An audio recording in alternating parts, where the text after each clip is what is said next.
দিবৰ সময়ত আমাৰ মুখত ঈশ্বৰৰ নামটো আহিব লাগিব আৰু হৃদয়ত ৰূপটো চিন্তা কৰিব লাগিব তাৰ কাৰণে 12 বছৰ বয়সত আমি ল'ৰা ছোৱালীক শৰণ দিব লাগিব 6 বছৰত গুৰু পৰিচয় কৰাই দিব লাগিব এতিয়া এই কথাটো নাজানি বহুতে প্ৰতিবাদ কৰে ইমান সৰুতে ল'ৰা ছোৱালীক শৰণ ভজন দিলে কেনেকৈ মানিব এটো আপোনাৰ মতহে আপোনাৰ মতটো কেতিয়াও সমাজত নকব বেদে হেতু কৈছে জানো বেদে কি বুলি কৈছে হেন জানি শিশু কব এৰা আন কৰ্ম ধৰিও কুমাৰ কালে ভাগৱত ধৰ্ম আমি ল'ৰা ছোৱালী সৰুৰ পৰাই ভাগৱত ধৰ্ম শিক্ষা দিব লাগিব আপোনাৰ ঘৰলৈ অহা আলহী অতিথিৰ ওচৰত আশীৰ্বাদটো ল'ব লাগিব আপুনিহে জানে মাক বাপেকে জানে স্কুললৈ পঠিয়া ল'ৰা ছোৱালীক এটা পঢ়া শুনাত ক'ত দুৰ্বলতা আছে অংকত দুৰ্বলতা নে ইংৰাজীত দুৰ্বলতা নে সমাজ অধ্যয়নৰ দুৰ্বলতা নে বিজ্ঞানত দুৰ্বলতা নে ছবিত দুৰ্বলতা নে সচেতন মাক বাপেকেহে জানিব কিন্তু আমাৰ ভাগৱতে কৈছে তুমি ল'ৰাটো বা ছোৱালীজনী কোনোবা বিষয়ত দুৰ্বলতা বুলি জানি সীমানতে সীমাবদ্ধ কৰিলে নহব তাক সবলতালৈ নিবৰ কাৰণে ভাগৱতৰ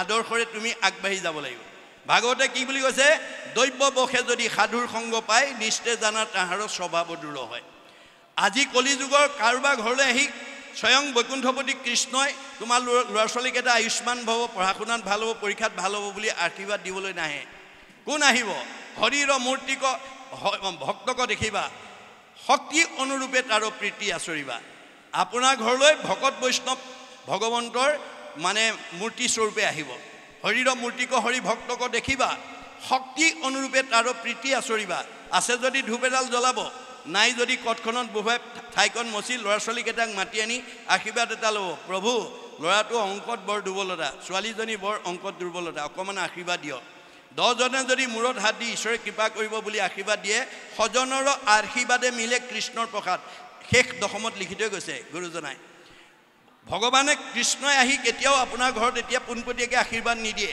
ভকতৰ আশীৰ্বাদ দিলেহে তেওঁ কৃপা কৰে বুলি কৈছে গতিকে কলি যুগৰ মানুহে কৃষ্ণক পাবলৈ হ'লে আমাৰ গীতা ভাগৱতে কৈছে কৃষ্ণক পাইবাৰ জানা ভকতিহে পন্থ ইহাক কহে গীতা ভাগৱত গ্ৰন্থ আমাৰ কলি যুগৰ মানুহে ঈশ্বৰক পাবলৈ হ'লে ভক্তিৰ মাজেদি যাব লাগিব আৰু সেই ভক্তিটো ক'ত কৰিব লাগিব ভকতত ভকতি দানে কৰু গুৰু দায়া তনয় অধিক আপুনি জন্ম দিয়া ল'ৰা ছোৱালীকেইটাতকৈও আপোনাৰ ভকতৰ প্ৰতি শ্ৰদ্ধাটো বেছি হ'ব লাগিব ভকতে যদি আশীৰ্বাদ কৰে ঈশ্বৰে কৃপা কৰিব ভকতৰ আশীৰ্বাদ বিনা কোনো মানুহে পোনপটীয়াকৈ ঈশ্বৰৰ আশীৰ্বাদ বা ল'ৰা ছোৱালী মানে আশীৰ্বাদ পুষ্ট হ'ব নোৱাৰে এই তথ্য আমাক দিছে সেইকাৰণে কৈছে যে আমি মৰিবৰ সময়ত ঈশ্বৰৰ নাম আহিবলৈ হ'লে অৰ্জুনক কৈছে মোৰ ভক্ত যিটো নোহে ভিন্নতাৰ বোল মৰিবাৰ বেলা কৰে হিয়াকুল ব্যাকুল লোকে সুমৰা ঐ বোলে বোলা ৰাম হৰি তাক নুবুলিয়া মৰৈ আয়ৈ বাপ বুলি আমাৰ ল'ৰা ছোৱালীক যদি আজিৰ দৰে অনুষ্ঠানলৈ নপঠাওঁ আমি যদি কোনোদিন নাহোঁ ঈশ্বৰৰ নাম এটা নকওঁ সেইটো জীৱ মৰিবৰ সময়ত কোনোবাই যদি কৃষ্ণ বুলি কোৱা বুলি কয় তেওঁ ক'ব নোৱাৰে আয়ৈ বোপায়ৈ বুলিহে মৰিব লাগিব গতিকে আমি মৰিবৰ সময়ত ঈশ্বৰৰ নাম হ'বলৈ হ'লে আমি ঈশ্বৰৰ শৰণ ল'ব লাগিব শৰণে নাম দিব ভজনে ৰূপ দিব এতিয়া আমাৰ বহুত মানুহে শৰণ নল'লে বোৱাৰীয়েকৰ হাতে শহুৰ শাহুৰ বা ভকতে নাখায় কাৰণে শৰণটো দিয়াই অনুশীলন নকৰে ভজন ল'বলৈ ভয় কৰে কিয় শৰণতে ইমান নিয়ম নীতি মানিব লাগে ভজনতটো আৰু আছে হয় নাই এতিয়া সেইকাৰণে দাৰ্শনিক পণ্ডিতে কৈছে মানুহৰ আটাইতকৈ ভয় ভাল মানুহ হ'বলৈ মানুহে ভয় কৰে কিয় শৰণ ভজন ল'লে বেয়া ভাৱ বেয়া চিন্তা বেয়া কৰ্ম বেয়া খাদ্য বেয়াবিলাক বাদ দি দিব লাগিব বেয়াবিলাক বাদ দিলে মানুহ ভাল হৈ যায় ভাল হোৱাৰ ভয়তে এতিয়া শৰণ ভজন নলয় আপোনালোকৰ যদি হেতু ভয় আছে আজি ইয়াতে এৰিব আপোনালোকে ভজন নলোৱাকৈ পূৰ্বজন্ম পুণ্যৰ ফলত এই জন্মত পকা ঘৰৰ তলত গাড়ী মটৰত দামী পোছাক পিন্ধি থাকিব পাৰিব কিন্তু ভজন নলোৱা জীৱটো ঈশ্বৰৰ ওচৰলৈ যাব নোৱাৰে সংসাৰত ঘূৰি থাকিব লাগিব তপস্ফিয়াৰ টেটস্ফিয়াৰ আইনস্ফিয়াৰ তিনিটা লেয়াৰতে পুনৰপি জনমম পুনৰপি মৰণম হৈ যাব কোটি জন্মত হ'লেও আজিৰ দৰে ভাগৱত শুনি সি শুদ্ধ হ'বই লাগিব নহ'লে সেইটো জীৱ কেতিয়াও ঈশ্বৰৰ ওচৰলৈ যাব নোৱাৰে এয়া ভাগৱতৰ দৰ্শন গতিকে সেহি এক শৰণ ভজন অনুপাম কৰ্ণে নুশুনয় আন দেৱতাৰ নাম আমাৰ আন দেৱতা পূজাটো দূৰৰ কথা কাণে শুনিলেও অপৰাধ হয় বুলি কৈছে সেইটোৱে আমাৰ শৰণ ভজন আমাক গুৰুজনাই দিছে গতিকে যিটো ব্ৰহ্মময় দেখে জগত নিখাইল যত পাপ পুণ্য সমস্ততে নিৰ্বতিল আপুনি পুণ্য লৈ গ'লেও পৃথিৱীলৈ আহিব লাগিব পাপ লৈ গ'লেও আহিব লাগিব পুণ্য লৈ গ'লে সুখ ভোগৰ কাৰণে আহিব লাগিব পাপ লৈ গ'লে দুখ ভোগৰ কাৰণে আহিব লাগিব এতিয়া উদ্ধৱে ক'লে যদি পুণ্য লৈ গ'লেও আহিব লাগে, পাপ লৈ গ'লেও যদি আহিব লাগে, তোমাৰ ওচৰলৈ কেনেকৈ যাম? তেতিয়া কৃষ্ণই কৈছে, মাধৱে বুলন্ত সখী শুনা সবে ভেদ, মূৰ ভকতি সে কৰে কৰ্ম বন্ধ ছেদ। আজিৰ দৰে ঈশ্বৰৰ কথা শ্ৰৱণ কীৰ্তন কৰিলে পাপ পুণ্য প্লাছ মাইনাছ 0 হৈ যাব। ভকতিয়ে আমাক এনেকুৱা স্তৰলৈ নিব, নেদু কাকো লজ্জা, নকৰোঁহো পৰাং মুখ, পৰ দুখে দুখী পৰ সুখে পাওঁ সুখ। সেই স্তৰটোলৈ আমি যাব লাগিব। আমাৰ আনৰ দুখ দেখিলে আমাৰ হৃদয়ে কান্দিব লাগিব, আনৰ সুখত আমি আনন্দ পাব লাগিব। কিন্তু এতিয়া আমাৰ ওলোটা হৈ আছে, আনৰ সুখ দেখিলে হিংসা আহে, আনৰ দুখত আনন্দ কৰে। এইটো যেতিয়ালৈকে পোনাব নোৱাৰিব তেতিয়ালৈকে আপুনি মই কংসৰ কপালত এই চন্দনৰ ফুট পিন্ধোৱা কুজিয়ে হৈ থাকিম দেই। আমাৰ শৈৰিন্ধি কুজিৰ কথা পঢ়ি পেলাই সীমানতে সীমাবদ্ধ কৰিলে নহ'ব। আপুনিও কংস হৈ আছে নেকি, আপুনিও কুজি হৈ আছে নেকি, নিজক সুধিব। আপুনি যিদিনালৈকে লগত নিব নোৱাৰা ধন টকা পইচা গাড়ী মটৰ পকা ঘৰ দুৱাৰ সুখ ভোগক প্ৰাধান্য দিব, আপুনিও কংসই হৈ আছে। লগত নিব নোৱাৰা সম্পত্তিৰ মোহত যি অহংকাৰ কৰে সি কংস। জাতি বিদ্যা মহতঞ্চ ৰূপ যৌৱনম এবছ যত তৎ স্তুতি বৰ্ধেত পঞ্চদৈ ভক্তি কণ্টক। এই 5টা ভাৱে যাতে তেওঁ থকা জেগাকণত আমাৰ অৱস্থান কৰিব নোৱাৰে, তাৰ কাৰণে সাৱধান হ'ব। তেওঁ ক'ত থাকে? সমস্ত ভূতৰে মই আছোঁ হৃদয়ত। আমাৰ হৃদয়খনক কি বুলি কয়? বৃন্দাবন।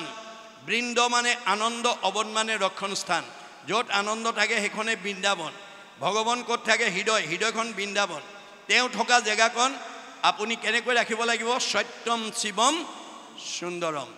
এইখন হৃদয়ত যদি কাম ক্ৰোধ লোভ মোহ মদ মাৎসৰ্য ঈৰ্ষা হিংসা কুৰচুত কপট ঠগ প্ৰবঞ্চনা পৰনিন্দা পৰচৰ্চা অভিমান অহংকাৰ পৰ অন্যায় জেদ ভাৱ, এই আসুৰিক ভাৱবিলাক যাৰ হৃদয়ত থাকিব, সি ডেকা ল'ৰাই হওক গাভৰু ছোৱালীয়ে হওক বোৱাৰীয়ে হওক শাহুৱে হওক পিতৃয়ে হওক মাতৃয়ে হওক, সেইখন লেতেৰা হৃদয়। লেতেৰা হৃদয়ত কৃষ্ণ চৈতন্য হৈ নাথাকে।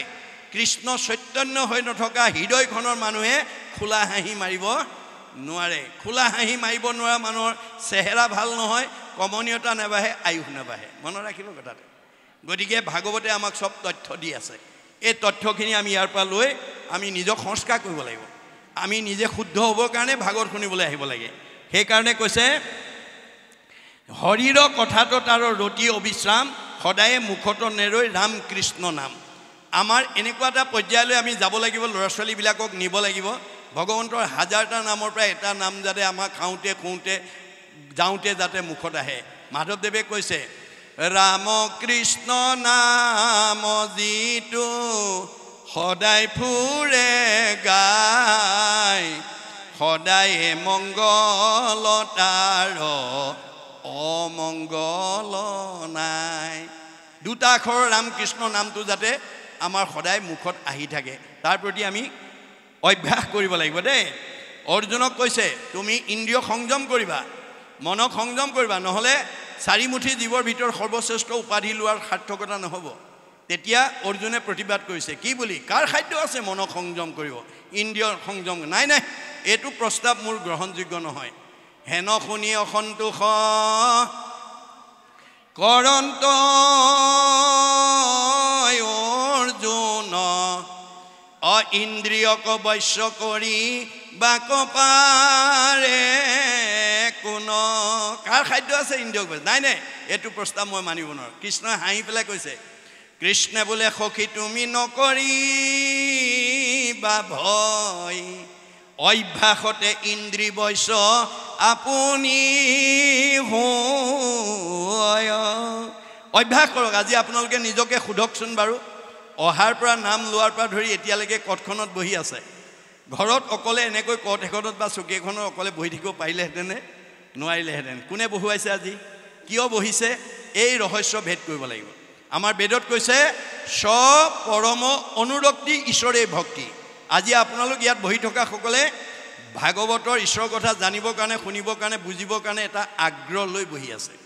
এই আগ্ৰহে আমাক 6টা প্ৰমোচন দিব। মনত ৰাখিব, প্ৰথম স্কন্ধ ভাগৱততে ইয়াক কৈ দিছে।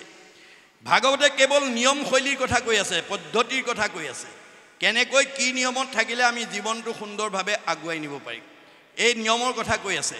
গতিকে আমাৰ প্ৰথম আজি আগ্ৰহ লৈ আছে কাৰণে আগ্ৰহ ৰতি প্ৰীতি ভক্তি শান্তি মুক্তি 6 নম্বৰ মুক্তি দিব আজি আপোনালোক আগ্ৰহ লৈ বহি আছে কাৰণে ৰতি হৈ থাকিব পাৰিছে কঁকাল বিষ আছে যদি ভৰি বিষ আছে যদি ওচৰলৈ আহিব পৰা নাই পোহৰৰ ওচৰলৈ যেনেকৈ আন্ধাৰ আহিব নোৱাৰে ভক্তিৰ ওচৰলৈ বিকাৰ আহিব নোৱাৰে এই ৰতিটো হ'ব লাগিব ৰতি হোৱাৰ লগে লগে প্ৰীতি আজি আপোনালোকে ঈশ্বৰৰ কথা শুনাৰ কাৰণে কিবা এটা ভাল লাগিছে কাৰণে বহি আছে ভাল নলগা হ'লে বহি নাথাকে প্ৰীতি যদি ভাল লগা ভাৱটো আহি গ'ল তেতিয়া ভক্তি আহি গ'ল আৰু আপোনাৰ ঘৰলৈ ভক্তি আহি যাব ভক্তি অহাৰ লগে লগে আপোনাৰ জীৱই শান্তি পাব শান্তি পোৱা জীৱই মুক্তি পাব মনত ৰাখিব কথাটো আমাক জীৱনশৈলীৰ কথা কৈ আছে ভাগৱতে 8টা সদাচাৰ কথা মানি কৈ আছে 8টা সদাচাৰ এই 8টা সদাচাৰ আপুনি আৰু পৰিয়ালবৰ্গক যদি শিকাব পাৰে বুজাব পাৰে কৰাব পাৰে আপোনালোকৰ ঘৰখনত বেমাৰ আজাৰ হ'ব নোৱাৰে হাই কাজিয়া হ'ব নোৱাৰে মনলৈ দুখ বেদনা আহিব নোৱাৰে আমাৰ কি 8টা সদাচাৰ যিকেইটা সদাচাৰ মনাৰ কাৰণে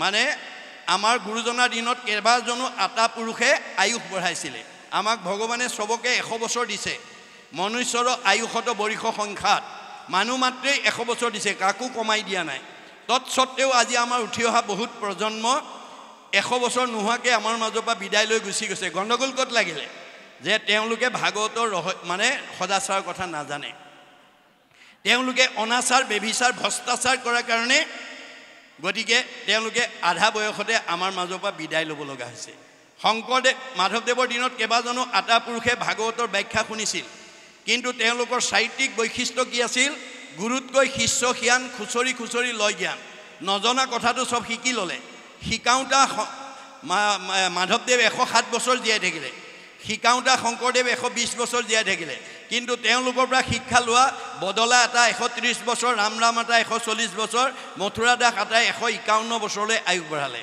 এই উপৰঞ্চি বয়সবিলাক ক'ৰ পৰা পালে যিবিলাকে অনাচাৰ বেবিচাৰ ভ্ৰষ্টাচাৰ কৰিব তেওঁলোকৰ পৰা আয়ুস কাটি নি এই নিয়ম মনাবিলাকক দি দিব আপোনালোকৰ 2 নম্বৰ এই চাউল কৰা গাঁৱৰ আটাইতকৈ বেছি বয়স পোৱা মতা মানুহ কোন আছে আৰু আটাইতকৈ বেছি বয়স পোৱা মাইকী মানুহ কোন আছে এবাৰ অন্তৰ্দৃষ্টিৰে চালেই ভাগৱতৰ এই উত্তৰটো আপোনালোকে দেখা পাব চাউল কৰা গাঁৱৰ যিগৰাকী মাইকী মানুহ ঈশ্বৰৰ প্ৰতি ভক্তি থাকিব নীতি সদাচাৰ থাকিব তেওঁ আন মাইকী মানুহতকৈ আয়ুস বেছি পাব আপোনালোকৰ মতা মানুহ যিজনে ভক্তি কৰিব ঈশ্বৰৰ প্ৰতি অনুৰাগ থাকিব আৰু নীতি সদাচাৰ মানিব তেওঁ আয়ুস আনতকৈ বেছি পাব মনত ৰাখিব কথাটো গতিকে আমাৰ 8 প্ৰকাৰ সদাচাৰ কায়ৰ সদাচাৰ বাক্যৰ সদাচাৰ মনৰ সদাচাৰ গমন সদাচাৰ শৌচ সদাচাৰ অন্ন সদাচাৰ স্নান সদাচাৰ শয়ন সদাচাৰ এই 8 প্ৰকাৰ সদাচাৰ আমি মানি চলিব লাগিব 1 নম্বৰ কায়ৰ সদাচাৰ আজি আমাৰ এই কাইটো পৰৰ উপকাৰ কামত ব্যৱহাৰ কৰিব কাৰণে দিছে পৰোপকাৰায়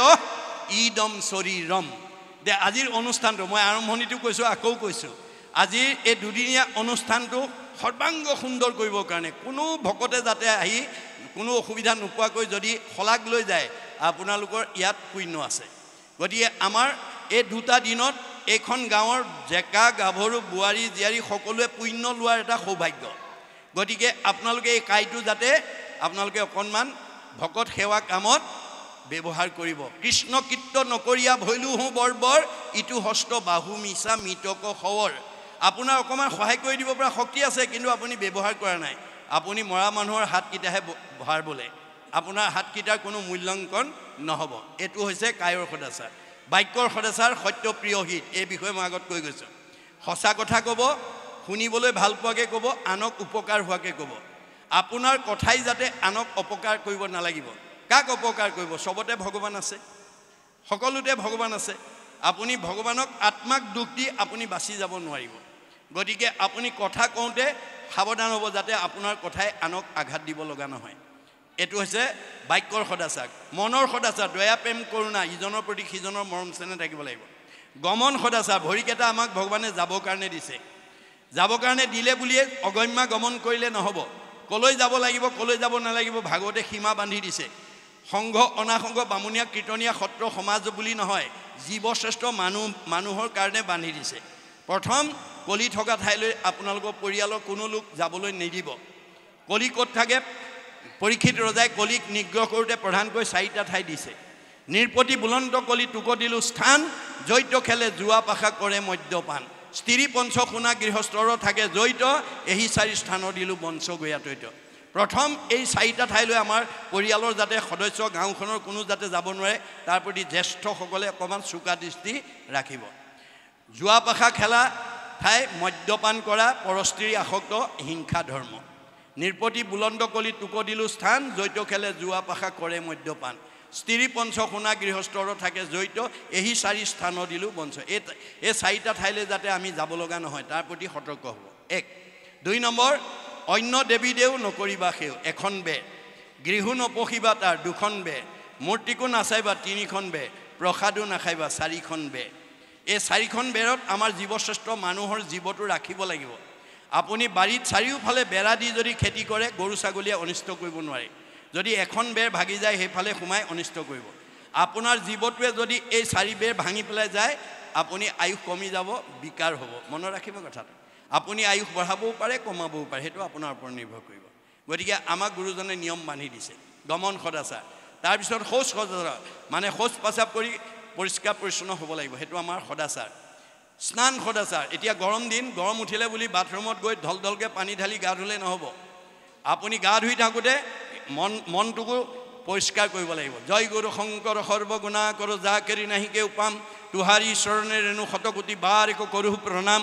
দৰশিত সুন্দৰ গৌৰ কলে বৰ জৈচন সুৰপৰ কাষ, সকলো সভাসদ ৰঞ্জন যা কেৰি দৰ্শনে পাপ বিনাশ। গুৰু বন্দনা, দেও বন্দনা, লীলামালা, গুণমালা, ঘোষা, কীৰ্তন, বৰগীত যি আছে গাই থাকিব। বাহিৰো চফা হ'ব, ভিতৰো চফা হ'ব। আৰু সকলো চফাতকৈ বেদে কৈছে সৰ্বেশাম এব শৌচানাম অৰ্থ শৌচম পৰম শ্ৰীমিতম। সকলো পবিত্ৰতাৰ ভিতৰত অৰ্থ পবিত্ৰতাৰ ওপৰত বেছি গুৰুত্ব দিব। আমাক অৰ্থই বিপদে লৈ গুচি যায়। আজি বহুত মানুহে সমাজত সমিতি পাতি দিয়ে, সভাপতি সম্পাদক পাতি পেলাই কোনো অনুষ্ঠান পাতে, দান বৰঙণি দিয়ে, অনুষ্ঠান ভালকৈ কৰে, কিন্তু পাছত ৰাহি পইচা হিচাপ কিতাপ বহুতে নিদিয়ে। তেনেকুৱা যাতে অৰ্থৰ আসক্তিয়ে যাতে আপোনাক বিপথে পৰিচালিত কৰিব নোৱাৰে তাৰ প্ৰতি সাৱধান হ'ব। কাৰণ আপুনি যদি হিচাপ নিদিয়ে আপোনাৰ পৰৱৰ্তী সময়ত আৰু সমাজে কেতিয়াও আপোনাক সেই দায়িত্ব দি পেলাই অনুষ্ঠান আগবঢ়াই নিবলৈ বিশ্বাস নকৰে। মনত ৰাখিব কথাটো। ধনৰ পবিত্ৰতা যি ৰাখিব তাতকৈ আৰু পবিত্ৰতা দ্বিতীয় নাই। তাৰপিছত আহিলে অন্ন সদাচাৰ। অন্ন সদাচাৰ ক্ষেত্ৰত আমাৰ আইসকল বিশেষ প্ৰাধান্য দিব লাগিব। বিবাহিত আইসকলক বেদৰ মতে বিয়া হোৱাৰ দিনাখন 7টা প্ৰতিজ্ঞাত প্ৰতিজ্ঞা কৰে। তাৰে প্ৰথম প্ৰতিজ্ঞাটো কিহৰ ওপৰত কৰাইছিল? অন্ন লাভৰ কাৰণে তুমি প্ৰথম খোজ আগবঢ়া। তেতিয়া আইগৰাকীয়ে কৈছিল, আজিৰ পৰা ধন ধান অন্ন ব্যঞ্জন আদি মোৰ অধীন হ'ব, সেই অৰ্থে মই প্ৰথম খোজ আগবঢ়াইছোঁ বুলি সোঁ ভৰিটো আগলৈ উত্তৰ ফাললৈ এখোজ আগবঢ়াইছিল। গতিকে 7টা প্ৰতিজ্ঞাৰ ভিতৰত প্ৰথম প্ৰতিজ্ঞাটো অন্নৰ ওপৰত কিয় কৰা হৈছিল? আইগৰাকীয়ে ৰন্ধন কৰি দিয়া অন্ন স্বামীকে প্ৰমুখ্য কৰি শহুৰ শাহুৰ পৰিয়ালবৰ্গ আলহী অতিথিক খুৱায়। আইগৰাকীয়ে প্ৰস্তুত কৰি খোৱা অন্নৰ পৰা আমাৰ প্ৰত্যেকৰ শৰীৰত 7 ধাতু সৃষ্টি হয়। অন্ন খালে ৰস, ৰসৰ পৰা তেজ, তেজৰ পৰা মাংস, মাংসৰ পৰা মেদ, মেদৰ পৰা হাড়, হাড়ৰ পৰা মজ্জা, মজ্জাৰ পৰা শুক্ৰ, শুক্ৰৰ পৰা সতি সন্তান হ'ব। অন্ন শুদ্ধ হ'লে ব্ৰহ্ম শুদ্ধ হ'ব, ব্ৰহ্ম শুদ্ধ হ'লে সতি সন্তান শুদ্ধ হ'ব। গতিকে অন্ন কেনেকৈ ৰান্ধিব লাগে আমাৰ গীতা ভাগৱতে কৈ থৈছে। সকলো মানুহ জাতিৰ কাৰণে দেই, কোনো জাতি জনগোষ্ঠী সমাজৰ কাৰণে নহয়। মনত ৰাখিব কথাটো। সবে কৃষ্ণত পৰ জানিবা নিশ্চয়, অৰ্পণা নবলে কিছু ফল নহয়। আপুনি যি সমাজতে নাথাকক, যি ধৰ্মই নলওক, কিন্তু অন্ন ৰান্ধোতে আপুনি ঈশ্বৰত অৰ্পণ নকৰাকৈ নাৰান্ধিব। গতিকে আপুনি ৰান্ধিবলৈ নিয়া চাউল মুঠি ধোৱাৰ আগতে এমুঠি চাউল হাতত তুলি লৈ আইগৰাকীয়ে গুৰুদেৱ নাম ভকত লাগিবৰ্থে বা ভগৱন্তত লাগিবৰ্থে অৰ্পণ কৰা হ'ল কৃষ্ণ। এই বুলি কৃষ্ণ মন্ত্ৰ উচ্চাৰণ কৰি এমুঠি চাউল থোৱাৰ পিছত বাকীখিনি শ্ৰদ্ধাৰে ধুই পখালি ৰন্ধন কৰিব লাগিব। আৰু খাবলৈ দিওঁতেও কৃষ্ণ মন্ত্ৰ উচ্চাৰণ কৰি দিব লাগিব। কৃষ্ণ মন্ত্ৰ হীন দ্ৰব্য মতিতাৰ দুষ্টা, অন্ন জল সুৰাতাৰ কুকুৰৰ বিষ্টা। আমাৰ বেদে কৈছে, ভগৱানে কৈছে যে অন্ন খাবলৈ দিওঁতে যিগৰাকী আয়ে কৃষ্ণ খাওক বুলি নকয়, তেওঁ যিমান সুন্দৰকৈ ৰন্ধন কৰি নিদিয়ক তাত 5টা পাপ লাগি আছে। আমাৰ প্ৰত্যেকখন গৃহস্থী ঘৰত ৰাতিপুৱা শুই উঠাৰ পৰা গধূলা খোৱালৈকে কৰ্মবিলাক কৰোঁতে অবাঞ্ছিত 5টা পাপ হয় বুলি কৈছে গীতা ভাগৱতে। কন্দনী, পেশনী, চুলি, কলসী, মাৰ্জনী। সংঘ অনাসংঘ বামুণে কীৰ্তনীয়া বুলি কথা নাই, সকলো গৃহস্থী ঘৰতে 5টা পাপ হ'বই। 1 নম্বৰ কন্দনী মানে ঢেঁকী বা মিক্সাৰত জা জলপান প্ৰস্তুত কৰিলে ব্ৰহ্ম হত্যা হয়, তাত এটা পাপ লাগে। পেখনি মানে পতাত মছলা পিছা, সৰিয়হ পিছা, আদা পিছা, জলকীয়া পিছা, নহৰু পিছি অন্ন তৈয়াৰ কৰোঁতে তাত ব্ৰহ্ম হত্যা হয়, তাত পাপ লাগে। চুলি মানে জুহালত বা গেছত ৰন্ধনশালাত অন্ন তৈয়াৰ কৰোঁতে তাতো ব্ৰহ্ম হত্যা হয়, তাতো পাপ লাগে। কলহী, কলহ বা কোনো পাত্ৰত পানী আনিলে চকুৰে মণিব নোৱাৰা জীৱাণু আহে আৰু গৰম কৰি মাৰি পেলোৱা হয়, তাতো ব্ৰহ্ম হত্যা, তাতো পাপ লাগে। মাৰ্জনী, ঠাইঘৰ সাৰোঁতে মচোঁতে সূতা বাঢ়নি জাৰুত লাগি চকুৰে মণিব নোৱাৰা পোক পৰুৱা মৰে, গতিকে তাতো ব্ৰহ্ম হত্যা, তাতো পাপ লাগে। তাৰ দুখে গৃহবাসী স্বৰ্গক নাযায়। সেই 5টা পাপ যে আমাৰ অবাঞ্ছিতে হৈ থাকে, সেই 5টা পাপৰ কাৰণে সেইখন ঘৰত বাস কৰা জীৱকেইটা বৈকুণ্ঠ দূৰৰ কথা স্বৰ্গলৈকে যাব নোৱাৰে। কৃষ্ণ অৰ্থে কৰি পুনো মুকুতি গো পায়। আইগৰাকীয়ে যদি কৃষ্ণ মন্ত্ৰ উচ্চাৰণ কৰি যদি ৰন্ধন কৰিব পাৰে, কৃষ্ণ বুলি কোৱাৰ লগে লগে হৰিনাম হুতাখন পাপ সুখান বন, খনেকতে দহি কৰে চন। আইগৰাকীৰ কৃষ্ণ শব্দটোৱে সেই সময়লৈকে হোৱা পাপকেইটা শুকান বনত জুই লগাৰ দৰে পুৰি পেলাই বুলি কৈছে। মনত ৰাখিব কথাটো। আৰু এমুঠি এমুঠি থওঁতে এদিন টেকেলি বা পাত্ৰটো ভৰ্তি হ'ব, সেইটো বেচি পেলাই যদি গাঁৱৰ নামঘৰৰ কাৰণে, নিজৰ গুৰু গৃহ উন্নতিৰ কাৰণে, কোনো দুখীয়া ল'ৰা ছোৱালীক পঢ়া শুনাৰ কাৰণে, কোনো মানে মগনীয়াক যদি আপুনি দান দিয়ে, তেতিয়াও আপোনাৰ পৰোপকাৰে পুণ্যম, সেইফালেও পুণ্য হ'ল আৰু অন্নও শুদ্ধ হ'ল, ডাবুল পুণ্য হৈ গ'ল। এই আদৰ্শৰে আমি ৰন্ধন কৰিবলৈ আইসকলে বিশেষকৈ গুৰুত্ব দিব লাগিব। আৰু শেষৰ 8 নম্বৰ সদাচাৰটো হৈছেগৈ শয়ন সদাচাৰ। আজি আমাৰ বহুত মানুহ শুবও নাজানে, উঠিবও নাজানে। টোপনি ধৰিল বুলিয়ে গৰম দিন, ফেন চলি আছে, কোমল বিচনা পাৰি থৈছে, প্ৰটিনযুক্ত আহাৰ পেট ভৰাই খাইছে আৰু বিচনাত গৈ ধপংকে পৰি দিছে। তেনেকুৱা অভ্যাস আছে যদি এৰিব দেই। আমি কেনেকৈ শুব লাগে, মহাপুৰুষ মাধৱদেৱে আমাক ঘোষাত নিয়ম বান্ধি দিছে। দুঃস্বপ্ন নাশন ইটো মাধৱ মাধৱ নাম, দুষ্ট গ্ৰহ ভয় বিনাশন, পৰম সম্পদৰ ৰূপ জানি মাধৱৰ নাম, সৰ্বদায়ে কৰিও কীৰ্তন। মহাপুৰুষ মাধৱদেৱে জীৱশ্ৰেষ্ঠ মানুহ তৰিবৰ কাৰণে এফাকি দুফাকি নহয়, 1000 এফাকি ঘোষাৰে এখন শাস্ত্ৰ ৰচনা কৰিছে, যাক নামঘোষা বুলি কোৱা হয়। যিখন শাস্ত্ৰ পৃথিৱীৰ সৰ্বশ্ৰেষ্ঠ শাস্ত্ৰ বুলি শাস্ত্ৰত উল্লেখ আছে। পৃথিৱীতো ধৰ্মশাস্ত্ৰ আছে যত সবাহাৰে সাৰ আছে ঘোষাৰৰ মধ্যত। 1000 এফাকি ঘোষাৰ যদি তত্ত্ব আপুনি জীৱন্ত অৱস্থাত আয়ত্ব কৰিব পাৰে, পৃথিৱীত এনেকুৱা কোনো লোক নহ'ব যি আপোনাক যুক্তি তৰ্কত পৰাভূত কৰিব পাৰে। আপোনাৰ জীৱ পৰম মুক্তি পাই যাব। গতিকে 1000 এফাকি ঘোষাৰ পৰা এফাকি ঘোষা যদি গাই শুৱে, তেতিয়াহ'লে কোনো দুষ্ট গ্ৰহৰ প্ৰতিক্ৰিয়াই আপোনাৰ মনত প্ৰভাৱ পেলাব নোৱাৰিব। কেতিয়াবা আপোনাৰ কি হয়, পাৰিবাৰিক জীৱন, দাম্পত্য জীৱন, যুগ্ম জীৱন, সামাজিক জীৱন, সাংসাৰিক জীৱন, কিছুমান প্ৰতিক্ৰিয়াভাৱে মনত এনেকৈ প্ৰভাৱ পেলায়, বিচনাত পৰি দিয়াৰ পিছত বহুত সময়লৈকে আপোনাৰ টোপনি নাহে, ছাতিপুতি লাগি থাকে। সেইটোক দুৰ্দিন বুলি কোৱা হৈছে।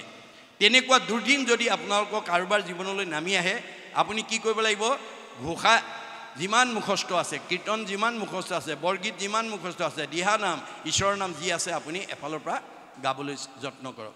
অতি কম সময়ৰ ভিতৰতে চাউণ্ড স্লিপ, মধুৰ টোপনি আহি যাব।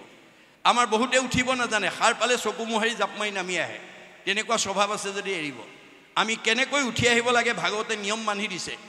আমাৰ ভগৱন্তই 3টা গুণনাম লৈ আমাৰ দেহ জগতত অৱস্থান কৰি আছে। কেনেকৈ? ব্ৰহ্ম, পৰমাত্মা, ভগৱন্ত একে তত্ত্ব, একৰেখে 3 নাম লক্ষণ ভেদত, 3টা গুণনাম লৈ আমাৰ দেহ জগতত অৱস্থান কৰি আছে। কেনেকৈ? প্ৰথম ব্ৰহ্মৰূপে আপোনাক চৈতন্য জীয়া মানুহ কৰি ৰাখিছে। আপুনি দুৰ্ঘূৰ টোপনি গ'লেও আপুনি মানে জীয়াই থাকে। এজন টোপনি যোৱা মানুহে ক'ব পাৰে নেকি মই মৰিলোঁ নে জীয়াই আছোঁ? নোৱাৰে। তথাপিতো আপোনাক জীয়াই ৰাখে কোনে? ব্ৰহ্মশক্তিয়ে। সাৰ পোৱাৰ লগে লগে চকুৰে দেখে, কাণেৰে শুনে, মুখেৰে খায়, হাতেৰে কৰে, ভৰিৰে যায়। ইন্দ্ৰিয়বিলাকক চৈতন্য কৰি ৰাখিছে কোনে? পৰমাত্মাই। আৰু সৃষ্টি স্থিতি প্ৰলয়ৰ গৰাকী ভগৱন্তই আপোনাৰ যথাকৰ্ম তথা ফল দিবৰ কাৰণে বাট চাই আছে। আৰু অৰ্জুনক কৈছে, অৰ্জুন কৰ্মাণি অধিকাৰ অস্তি মা ফল কদাচন। তোমাক মই কামৰ অধিকাৰ দিলোঁ, মোৰ পৰা ফল নিবিচাৰিবা। অৰ্জুনে ক'লে, যদি ফলেই বিচাৰিব নালাগে, মই তোমাক চিন্তা কৰা মোৰ প্ৰয়োজনেই বা কি? তেতিয়া কৃষ্ণই হাঁহি পেলাই উত্তৰ দিছে, কৃষ্ণে বোলে শুনাত আৰু সেইটো মহাবল, নুখুজিলে ঈশ্বৰে আপুনি দেন্ত ফল। অৰ্জুন তুমি মোৰ পৰা ফল বিচাৰিব নালাগে, মই নোখোজাকে দিম। নোখোজাকে দিয়া বোলে হয়, প্ৰমাণ যেন আতি শিশু চোৱা ভক্ষ নোখোজয়, তথাপিতো স্নেহে থাকি মাতৃস্তনদে। এটা কেঁচুৱাই গাখীৰ নিবিচাৰিলে বুলি মাকে দিনটো বিচনাতে পেলাই থৈ কামতে আবদ্ধ নাথাকে। কৰ্মৰ মাজৰ পৰাই এগৰাকী মাতৃয়ে নিজৰ পুত্ৰ স্নেহত আপ্লুত হৈ যথা সময়ত যেনেকৈ স্তনদান দিয়ে, ময়ো যথা কৰ্ম তথা ফল দিমেই।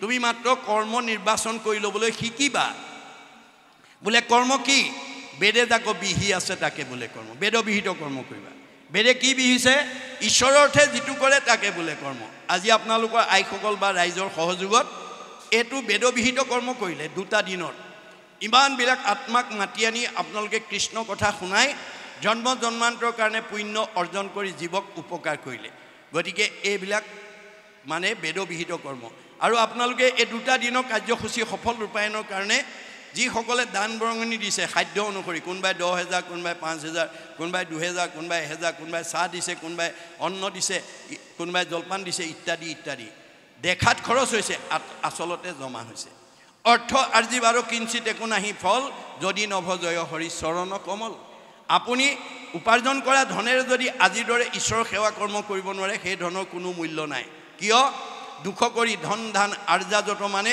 কৃষ্ণে এৰে যদি তাকো খাইবে আনে আপুনি এই দুখন হাতেৰে যিমান ধন উপাৰ্জন কৰি বেংকত ফিক্স ডিপজিট কৰি নথক কিম্বা যিদিনাখন আমাৰ দেহৰ পৰা কৃষ্ণ ওলাই যাব আপুনি ফিক্স ডিপজিটত থকা ধনটো আপুনি খাবলৈ নাপায় কোনে খাব নমিনিয়ে খাব সেইকাৰণে গুৰুজনে কৈছে নিজ হস্তে আৰ্জি যদি উক জগন্নাথ কিছু ব্যয় কৰি উক হৰিৰ সেৱাত আজিৰ দৰে পবিত্ৰ কামত এই দুখন হাতেৰে যি উপাৰ্জন কৰিছে আৰু ভগৱানে যি দিছে যিবা কিছু আছে ধন তেজাত আৰু মোহমন কিছু ব্যয় কৰা হৰি অৰ্থে আমাৰ আজিৰ দৰে পবিত্ৰ কামত আমি কিবা এটা অংশ দিব লাগে কেনেকৈ দিল খুচিকে তেতিয়া কি হ'ব তেবে সে ভগতি বাঢ়ে মাধৱত প্ৰেম চৰে তেবে ধন নাযায় তাৰ ব্যৰ্থে আজিৰ এই দুদিনীয়া অনুষ্ঠান সফল ৰূপায়ণৰ কাৰণে আপোনালোকে যি দান বৰঙণি দিছে সেইটো আপোনালোকৰ সাৰ্থক হৈছে এক গুণ লগাইলে অনন্ত গুণ হয় নাজানি মুগুদ হবে ধন সাঞ্চিত হয়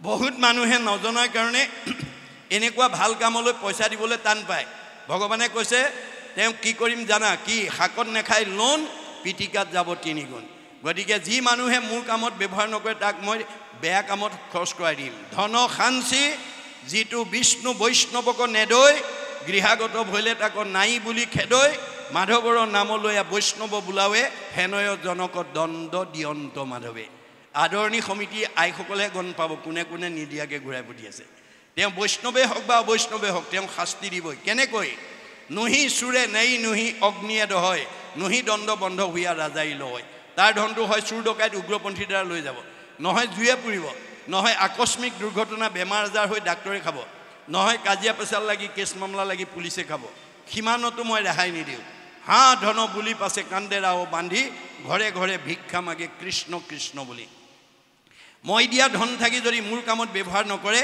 তেওঁক মই পিছৰ জন্মত ভিক্ষাৰী কৰি পঠিয়াই দিম আৰু মোৰ নাম লৈ ভিক্ষা খুজিলেহে তেওঁ সেই দুখৰ পৰা মুক্তি পাব এতিয়া আপোনালোকে গাড়ীয়ে মটৰে ট্ৰেইনত গ'লে দেখিব যি জনগোষ্ঠীৰে ভিক্ষাৰী নহওক ঈশ্বৰৰ নাম লৈ ভিক্ষা খোজে এইটো ভাগৱত দৰ্শন আৰু আপুনি এই জন্মত যদি এনেকুৱা কামত এগুণ লগাই অনন্ত গুণ দিয়ে ভগৱানে ধাৰ নাখায় ভগৱানে কৈছে মই ভকতৰ ধাৰ নাখাওঁ এই উদাহৰণ মই দ্ৰৌপদী ক্ষেত্ৰত দেখুৱাই থৈ আহিছোঁ কৃষ্ণৰ 16,108 গৰাকী ভাৰ্যা তাৰ ভিতৰত 8 গৰাকী সবতকৈ ধুনীয়া কৃষ্ণই বাকী সকলোতকৈ 8 গৰাকীক বেছি ভাল পায় আৰু সেই 8 গৰাকীতকৈ আকৌ দ্ৰৌপদীক বেছি ভাল পায় এই কথাটো 8 গৰাকীয়ে জানি কৃষ্ণৰ ওপৰত খুব আমি ইমান ধুনীয়া ধুনীয়া 8 গৰাকী থাকোঁতে এওঁ আকৌ দ্ৰৌপদীকো ভাল পায় গতিকে কৃষ্ণ সকলোৰে হৃদয়তে থাকে কোনে কি ভাবে সব জানে মই কিয় দ্ৰৌপদীক ভাল পাওঁ এওঁলোক 8 গৰাকীক যদি মই বাস্তৱ উদাহৰণৰ দ্বাৰা দেখুৱাই নিদিওঁ তেতিয়াহ'লে অনাগত দিনত এওঁলোকে এই বিষয় লৈ মোৰ ওপৰত খুব কৰিব আৰু জেদ কৰি থাকিব গতিকে তেওঁ সেই 8 গৰাকী ভাৰ্যাক সংস্কাৰ কৰাৰ উদ্দেশ্যে তাৎক্ষণিকভাৱে এটা কৰ্ম আঁচনি যুগুত কৰি লৈ অস্ত্ৰ পৰিচালনা কৰি আছে আৰু দ্ৰৌপদীক আমন্ত্ৰণ কৰিছে অস্ত্ৰ পৰিচালনা কৰি থাকোঁতে হঠাৎ অস্ত্ৰ লাগি আঙুলি কাটি তেজ ওলাবলৈ ধৰিলে 8 গৰাকীয়ে কৃষ্ণৰ আঙুলি তেজ ওলোৱা দেখি ফটা কাপোৰ বিচাৰি ভিতৰ সোমালে সেই সময়তে দ্ৰৌপদী আহি তেওঁৰ সন্মুখত থিয় হ'ল আৰু কৃষ্ণৰ আঙুলি তেজ ওলোৱা দেখি তেওঁ অকণো অপেক্ষা নকৰি পিন্ধি যোৱা শাৰীখনৰ আঁচল এটা ফালি তৎক্ষণাত কৃষ্ণৰ আঙুলি বান্ধি তেজ ৰাখি দিলে আৰু বাকী 8 গৰাকীয়ে আহি দেখে দ্ৰৌপদীয়ে আঙুলি মানে বান্ধি তেজ ৰাখিলে ভালেতো এওঁক ভাল পায় সেইদিনাহে বুজি পাইছে কৃষ্ণই কিয় দ্ৰৌপদীক ভাল পায় অৰ্থাৎ দৈহিকভাৱে নহয় ভক্তি গতিকে দ্ৰৌপদী এটুকুৰা বস্ত্ৰৰ ধাৰ লাগিল 8 গৰাকী সংস্কাৰ হ'ল এই এটুকুৰা বস্ত্ৰৰ ধাৰ কোনদিনা পৰিশোধ কৰি দিছে যিদিনাখন দুঃশাসনে ৰাজসভাত ৰজস্বলা অৱস্থাত দ্ৰুপদী বস্ত্ৰ হৰণ কৰিছিল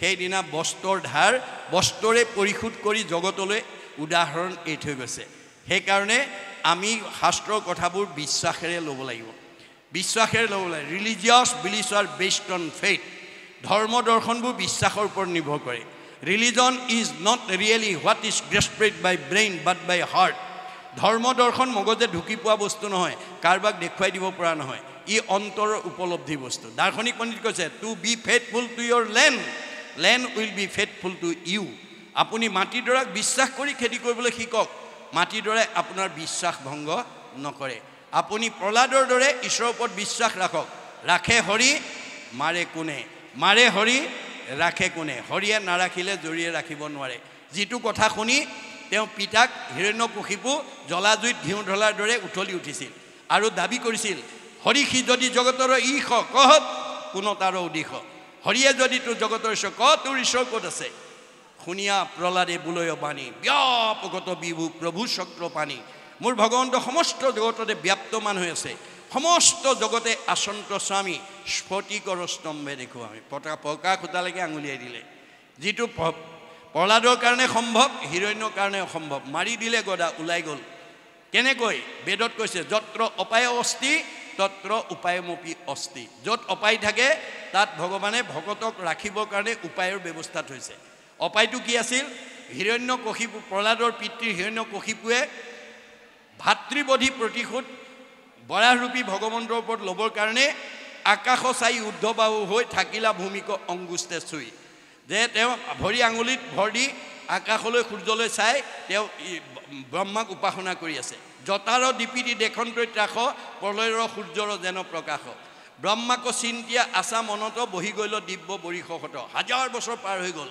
ঢাকিল তনু উই মাটি তুলি শৰীৰৰ মাংস খাইলা সমলি তেওঁ মাংসক উয়ে খাই পেলালে গজিল টাংক ঢাকি বেৰুত ঝাৰ তথাপি কটাক্ষ নাহিকৈ তাৰ গছ গজি গৈছে তথাপিও তেওঁ ভূক্ষেপ নাই ব্ৰহ্মা আহি সঞ্জীৱনী ছটিয়াই জীয়াই লৈ পেলাই ক'লে বৎস তুমি ইমান কষ্টৰে মোক কিয় উপাসনা কৰিছা প্ৰভু তুমি যদি মোৰ প্ৰতি সন্তুষ্ট হৈছা মোক অমৰ বৰ দিয়া তেতিয়া ব্ৰহ্মাই ক'লে বৎস অমৰ বৰ দিব পৰা অধিকাৰ ভগৱানৰ বাদে আমাৰ দেৱতাৰ হাতত নাই তাৰ বাদে কি লাগে কোৱা তেতিয়া হিৰণ্যকশিপুৱে কৌশলগতভাৱে ব্ৰহ্মাৰ পৰা অমৰ বৰে বিচাৰিলে কেনেকৈ তেনেহ'লে তোমাৰ সৃষ্টিৰ তলৈকৰ প্ৰাণীৰ হাতত মোৰ মৃত্যু হ'ব নালাগিব দিনতো মাৰিব নোৱাৰিব ৰাতিও মাৰিব নোৱাৰিব বাহিৰতো মাৰিব নোৱাৰিব ভিতৰতো মাৰিব নোৱাৰিব আকাশতো মাৰিব নোৱাৰিব পাতালতো মাৰিব নোৱাৰিব অস্ত্ৰও মাৰিব নোৱাৰিব শস্ত্ৰও মাৰিব তাকে দিয়া নাৰদে বুজি নাপায় মানে ব্ৰহ্মাই তথাস্তু বুলি দি দিলে কিন্তু হিৰণ্যকশিপুৱে প্ৰকাৰান্তৰে মানে অমৰবৰে ল'লে ত্ৰৈলোক্যৰ প্ৰাণী ব্ৰহ্মাৰ সৃষ্টি ত্ৰৈলোক্যৰ প্ৰাণীয়ে যদি মাৰিব নোৱাৰে কোনে মাৰিব এতিয়া তাতে ভকতক ৰাখিবৰ কাৰণে ভগৱন্তই উপায় উলিয়ালে কি এফাল মানুহ এফাল সিংহ তেনেকুৱা প্ৰাণী ব্ৰহ্মাই তেতিয়ালৈকে সৃষ্টি কৰা নাই দিনতো মৰা নাই ৰাতিও মৰা নাই সন্ধ্যা সময়ত মাৰিছে বাহিৰতো মৰা নাই ভিতৰতো মৰা নাই পানী পুটাত মাৰিছে আকাশতো মৰা নাই পাতালতো পৰা নাই কৰঙনৰ তুলিত মাৰিছে দিনতো মৰা নাই ৰাতিও মৰা নাই সন্ধ্যা সময়ত মাৰিছে অস্ত্ৰই মৰা নাই শস্ত্ৰই মাৰে নখেৰে বিধে এয়াই হৈছে নামৰ মহিমা দেই এইবোৰ আমাক আখ্যান উপাখ্যানৰ দ্বাৰাই আমাক এই কথা কৈছে গতিকে এতিয়া ক'লে যে বুলিয়া অপূৰ্ব কিনো কহিলাহা মুনি ইটো কথা একো পুৰুষতো নতো তুমি যিবিলাক কথা ক'লা এনেকুৱা কথা আমি আগতে শুনা নাই শুনা সাৱধান আৰু নিপতি উত্তৰ ইটো মহাভাগৱত শাস্ত্ৰ বৈকুণ্ঠৰ তোমাক মই যিখিনি কথা কৈছোঁ বৈকুণ্ঠৰ শাস্ত্ৰৰ কথা কৈছোঁ গতিকে আত মহাধৰ্ম এক নামেহে প্ৰখ্যাত শ্ৰৱণ মাত্ৰকে কৰে কৃষ্ণক সাক্ষাৎ এইটোৱে মূল কথা দেই এই ভাগৱতে আমাক কি কৈছে যে শ্ৰৱণৰ দ্বাৰা আমি ঈশ্বৰ কৃষ্ণৰ উপলব্ধি কৰিব পাৰিম ঈশ্বৰক দৰ্শন কৰিব পাৰিম আজিৰ দৰে যদি আপোনালোকে সঘনে ঈশ্বৰৰ কথা শুনি থাকে আমি ইজনৰ প্ৰতি সিজনৰ যিটো আধ্যাত্মিক ভাৱ আত্মিক ভাৱ সেইটো জাগ্ৰত হ'ব আৰু এনেধৰণে শুনি থাকিলে আমাৰ ইজনৰ প্ৰতি সিজনৰ মৰম চেনেহটো বাঢ়ি যাব আৰু এইটোৱে হ'ব ধৰ্ম ধৰ্মই কি কৰে আমাৰ ইজনে সিজনক ভাল পায় ভাল পোৱাৰ জৰিয়তে ঈশ্বৰক ভাল পাবলৈ শিকায় ডক্টৰ সৰ্বপল্লী ৰাধাকৃষ্ণনে ধৰ্মৰ সংজ্ঞা কি বুলি দিছে religion binds man to man and man to God আমাৰ ইজন মানুহে সিজনক ভাল পালেহে ভগৱানক ভাল পাব পাৰিব সেইকাৰণে ভগৱানে কৈছে মোক ভাল পোৱাৰ আগতে প্ৰথমে নিজৰ পৰিয়ালটো ভাল পাবলৈ শিকিবা মোক ভাল পোৱাৰ আগতে সীমাঘৰীয়া ওচৰ চুবুৰীয়াক ভাল পাবলৈ শিকিবা মোক ভাল পোৱাৰ আগতে তোমাৰ ঘৰলৈ অহা আলহী অতিথি ভকত বৈষ্ণৱ বন্ধু বান্ধৱক ভাল পাবলৈ শিকিবা মোক ভাল পোৱাৰ আগতে দেখাজনক ভাল পাবলৈ শিকিবা দেখাজনকে যদি ভাল নাপায় নেদেখাজনক ভাল পোৱাৰ তাৰ অধিকাৰ নাই মনত ৰাখিব কথাটো আৰু এই ধৰ্মই কি কৰিব আপোনালোকৰ এই 2 নম্বৰ চাউল কৰা গাঁও একতাৰ দোলেৰে বান্ধি ৰাখিব দিনে দিনে আপোনালোকৰ আত্মিক ভাৱটো জাগ্ৰত হ'ব দে সৰ্বপল্লী ৰাধাকৃষ্ণনে কৈছে dharma is that which bind society together ধৰ্মই আমাৰ সমাজখনক একতাৰ দোলেৰে বান্ধি ৰাখে but which divide society breaks it up into parts and makes people fight one another is adharma আৰু যিবিলাকে আমাৰ সমাজখনক ভাঙি পেলাই পৰিয়ালটোক ভাঙি পেলাই সেয়াই হৈছে অধৰ্ম আপোনালোকৰ 2 নম্বৰ চাউলপৰা গাঁৱত এঘৰ ধনী মানুহ আছে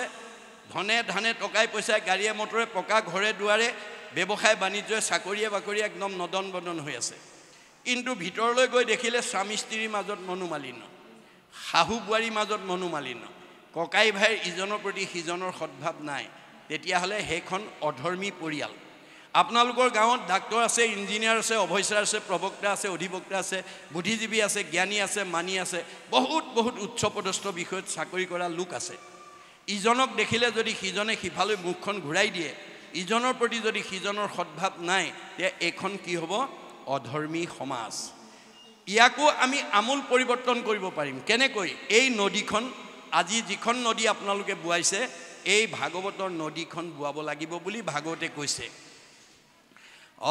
কৃষ্ণ নাম কীৰ্তনৰ নদী নাই জিঠানত ভকতৰ সংগ জৈত নাই ব্ৰহ্মাৰ ভুৱন ভৈলে অপবিত্ৰ সিটো আতি যোগ্য নোহে থাকিবে তথাই এখন গাঁও যদি ব্ৰহ্মাৰ ভুৱন সদৃশো হয় যদি মিলা প্ৰীতি নাই সেইখন গাঁও কেতিয়া বসবাসৰ যোগ্যতা নাই গতিকে আমাৰ এই আদৰ্শই আপোনালোকৰ মাজলৈ প্ৰেম ঐক্য সম্প্ৰীতি নমাই আনিব যিটো চিঠিখনত উল্লেখ আছে সেইটো আপোনালোকৰ এই আঁচনিয়ে লৈ আহিব এইখিনিলৈকে আমাৰ আগত ক'লে এতিয়া পৰৱৰ্তী পদে কি ক'ব আমাৰ বাপক অকণমান পাঠ কৰিব লৈছোঁ সময়ৰ প্ৰতি লক্ষ্য ৰাখি আৰু এটা ছেটতে আমি ৰাখিব লাগিব গতিকে বাপে অকণমান পাঠ কৰোঁ